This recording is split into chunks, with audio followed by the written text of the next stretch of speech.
Galera, bom, tá na hora de falar um pouquinho de bola, né? Falei bastante sobre política do Santos aqui nos últimos vídeos. Fiquei muito feliz com o engajamento de vocês, compartilhamento e tudo mais, e preocupação.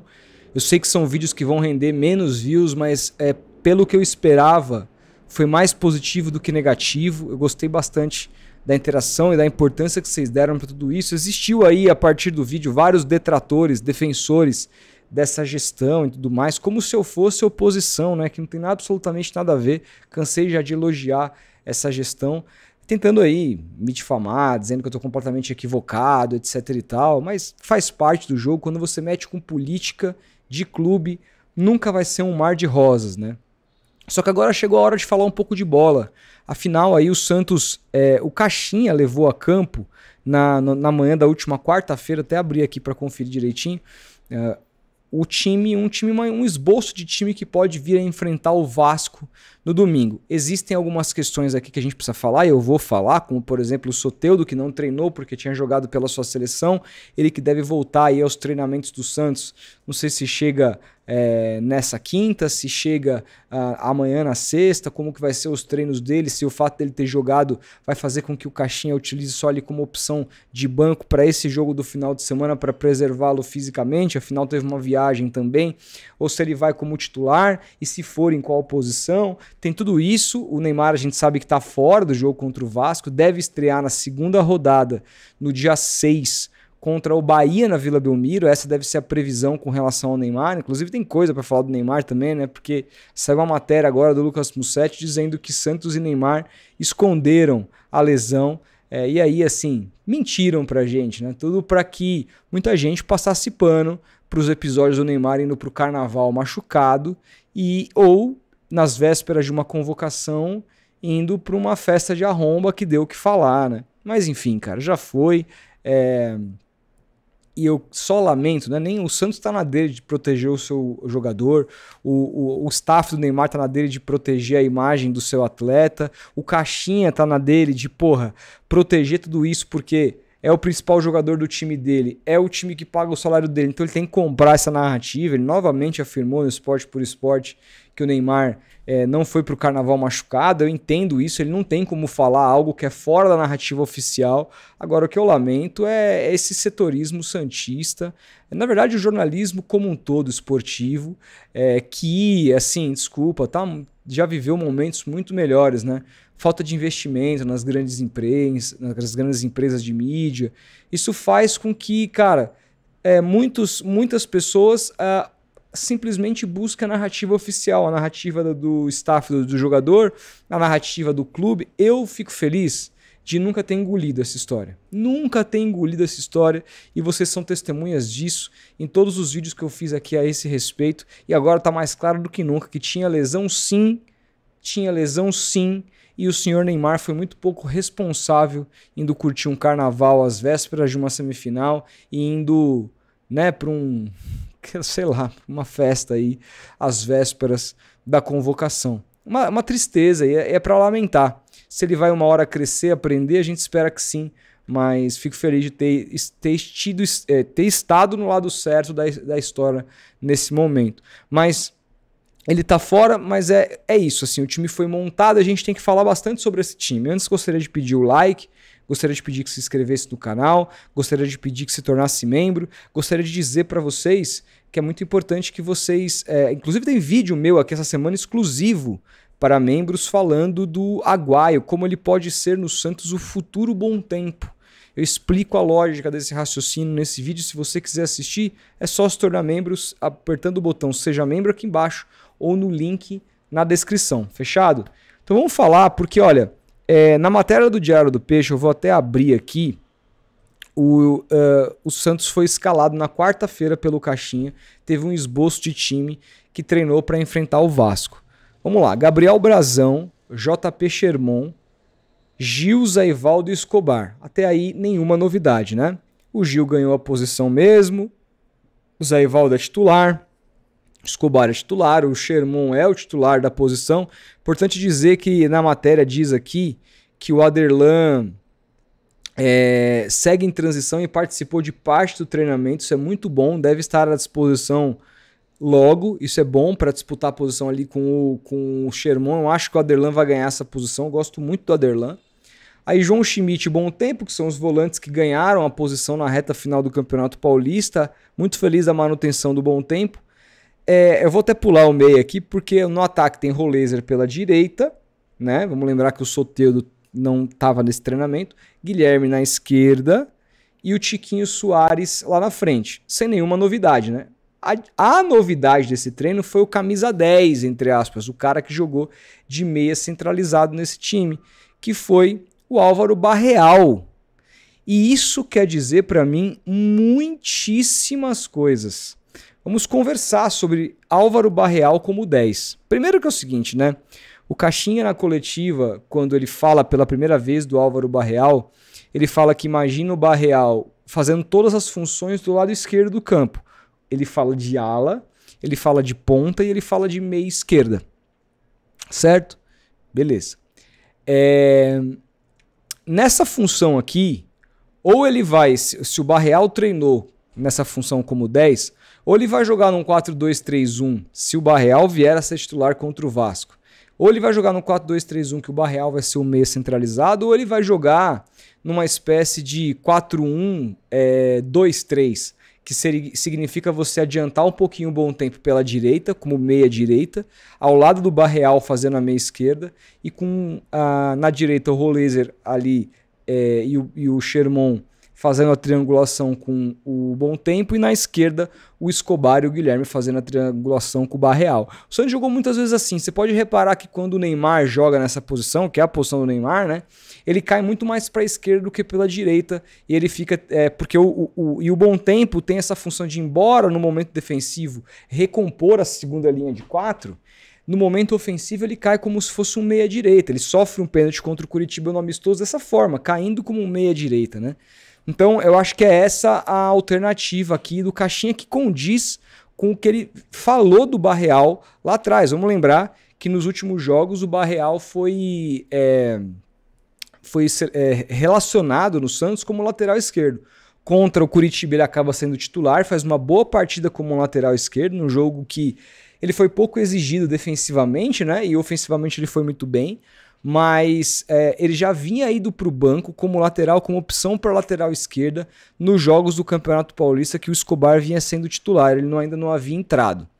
Então ele pode ser essa opção para aquele lado do setor do campo, seja ponta, seja lateral, seja meio esquerdo. Isso é legal, a gente tem um jogador que ele é polivalente. Mas o que mais do que isso me quer dizer a escalação do Barreal? Gente, essa posição de meia é a posição pela qual, antes até mesmo do Santos trazer o Neymar, o Santos contratou até aquele momento o seu principal reforço para a temporada, pelo menos o que o dinheiro disse, né? Porque antes de vir o Roleiser, que se torna o principal reforço em matéria de investimento, claro, tirando o Neymar fora dessa conta, o principal reforço em termos de grana para a temporada do Santos foi o Tassiano. Tassiano, que foi contratado por 4,5 milhões de euros junto ao Bahia. Ele chega para jogar como meia, podendo jogar nas pontas e podendo jogar eventualmente como 9, ou falso 9. Só que me parece que o Tassiano está perdendo espaço. O Tassiano, ele jogou bem alguns jogos como 9 e foi a posição que ele jogou melhor. Teve um jogo, um tempo, que ele joga como camisa 8, que é meio que ali um segundo volante, mas caindo como meia direita, que foi o segundo tempo do jogo contra o Botafogo de Ribeirão Preto, na estreia do Neymar na Vila Belmiro. Ele jogou muito bem aquele tempo nessa função, que hoje quem faz é o Bom Tempo, e ele nunca mais foi testado ali. Ele jogou 2 jogos, por exemplo, contra o Corinthians na ponta direita. 2 jogos em Itaquera. Os 2 jogos ele foi muito mal. Ele jogou um jogo, ele começou a jogar um jogo como ponta direita contra o Palmeiras, aquele jogo que ele se lesiona no começo do jogo entre o Lucas Braga, e o Lucas Braga acaba sendo substituído na sequência. Ele não, mais uma vez, ele não estava bem, apesar de ter se lesionado muito rapidamente. O Tassiano, ele não deu certo de ponta direita, ele não deu certo de camisa 10 nas vezes que foi testado. Como camisa 9, ele foi bem, mas a concorrência é pesada, porque você tem o Tiquinho Soares, que é o artilheiro da equipe na temporada. Artilheiro não, artilheiro da equipe é o Guilherme. Mas o vice-artilheiro da equipe na temporada e começou a fazer bastante gols.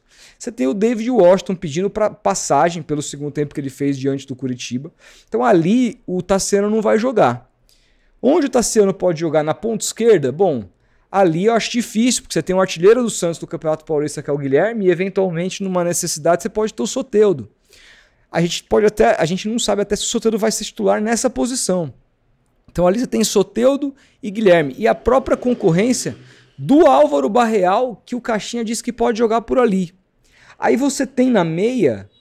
A meia, então, me parecia a posição do Tassiano. Embora tenha sido a posição que ele não foi bem, uma das posições que ele não jogou bem nenhum jogo atuando nessa posição, era a única que sobrava algum tipo de concorrência. Pô, não tá o Neymar?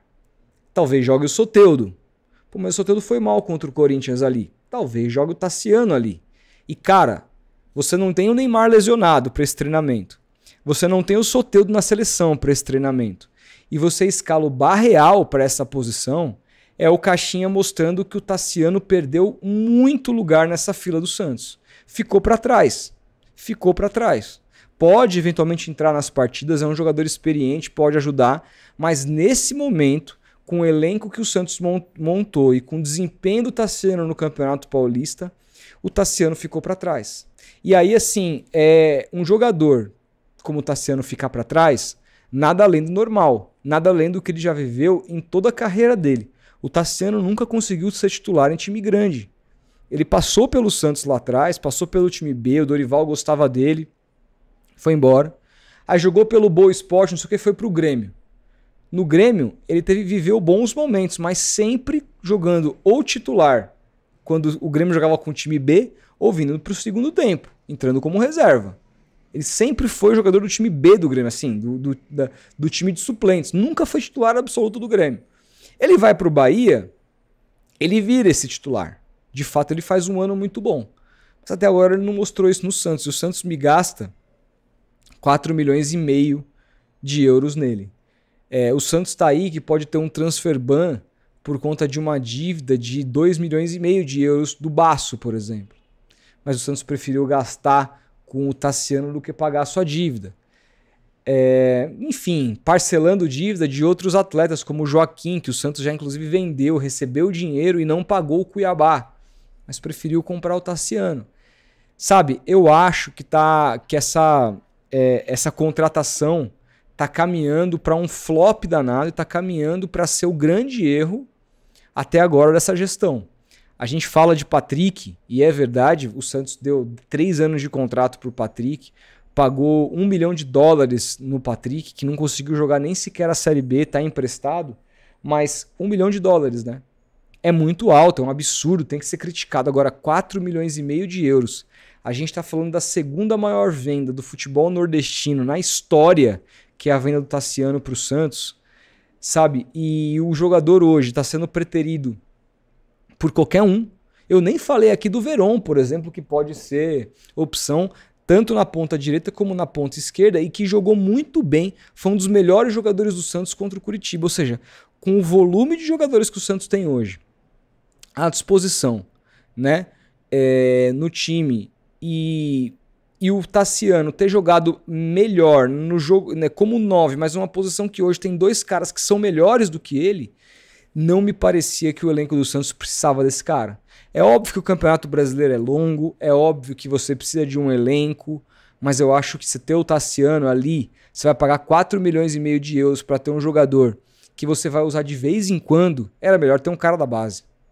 Era melhor que o Santos pudesse dar espaço para o Rodrigo César, que o Santos pudesse dar espaço para o Matheus Xavier, que o Santos pudesse dar espaço para o Robinho Júnior, que o Santos pudesse dar espaço para o próprio Luca Meireles, que o Santos pudesse dar espaço, sabe assim, para os jogadores que estão se destacando na básica. Porque você pagar isso, e olha, não é um salário barato, estima-se que eu não vi o contrato diferente de outros contratos. Mas o que se apurou na época, não por mim, mas o que eu li na época, inclusive mais até vinculado à imprensa baiana, é que ele receberia vencimentos de mais de R$1 milhão por mês. Você vai pagar mais de R$1 milhão para um jogador que não é nem sequer segunda ou terceira opção para cada uma das suas posições no ataque. Hoje ele é a terceira posição como 9, atrás do David Washington e do Tiquinho Soares, certo? Hoje na ponta direita, Roleiser, Veron e Soteldo estão na frente dele. Então ele é a quarta opção para o setor direito. Na esquerda, ele está atrás de Guilherme, de Barreal e de Soteldo. Ele é a quarta opção na esquerda. E na meia, o próprio Caixinha mostrou que hoje ele é a quarta opção também, porque ele está atrás do Neymar, está atrás do próprio Soteldo e está atrás agora do Barreal, que foi testado nessa posição. Então hoje é a terceira opção de centroavante e quarta opção em todos os outros setores que ele pode vir a jogar. E ele poderia até ser, na minha opinião, uma segunda opção de camisa 8. O cara para jogar, tipo, bom tempo não joga, entra ele. Até porque o Santos não tem jogador nessa posição hoje. Quem tem entrado ali é o Pituca, que não tem jogado nada. Eu acho que essa poderia ser uma solução pro Tassiano. Ser a segunda opção como camisa 8. O bom tempo tá mal? Bota o Tassiano ali. Acho que ele poderia render, repito. Ele fez um jogo ali contra o Botafogo de Ribeirão Preto. Ele jogou muito bem aquele dia. Poderia ser a salvação para ele. Mas será que o Caixinha o enxerga assim? Se o Caixinha não o enxergar assim, significa que fedeu para ele ali. E aí, assim, o Santos precisa buscar uma alternativa. E buscar, enquanto o Tassiano tá meio que bem na foto, e buscar, de repente, um empréstimo já no meio do ano pro jogador. Vai ficar fazendo o que lá? Se na quarta opção para os setores ofensivos. Ou terceira, no máximo, como centroavante, um jogador de mais de 30 anos.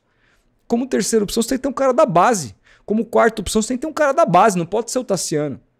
Não pode ser o Tassiano. Que além de não jogar, tira espaço da base e tem um baita de um salário.